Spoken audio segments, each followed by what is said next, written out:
আসসালামু আলাইকুম। ভিডিওটা স্টার্ট করেছি একদম সন্ধ্যে থেকে। এই যে ছেলেকে টিউশন থেকে নিয়ে সোজা বার হয়ে এলাম মার্কেটের দিকে একটু কেনাকাটা করতে। তার আগে ফার্মেসিতে ঢুকেছি মেডিসিন নিতে আমার জন্য। তারপর ছেলে ধোসা খেতে ভালোবাসে, তাই ওকে ধোসাটা খাইয়ে দিলাম।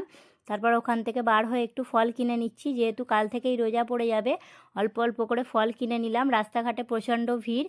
তারপর সন্দেশ কিনে বাড়ি চলে এসেছি। বাড়িতে এসে মনে পড়ছে অনেক কিছুই তো নেব বলে গিয়েছিলাম, কিন্তু ভুলে গিয়েছি। যা কিছু নিয়ে এসেছি সেগুলোকে চুবড়ির মধ্যে ঢেলে নেব।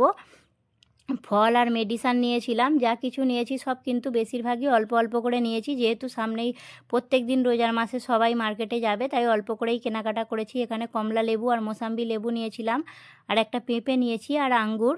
শসাটা কিনবো ভেবেছিলাম, ভুলেই গিয়েছি। আর অল্প করে কুল নিয়ে এসেছি, ছেলে যেহেতু কুল খেতে পছন্দ করে। আর একটা দই বড়াও নিয়ে এসেছিলাম। ফ্রিজে সব কিছু রেখে দিচ্ছি। আমার ভিডিও তোমাদের কেমন লাগে কমেন্ট করে জানাবে। কাল থেকে ভাবছি দুটো করে ভিডিও আপলোড করব, একটা দুপুর 3টে আর একটা 7টায়।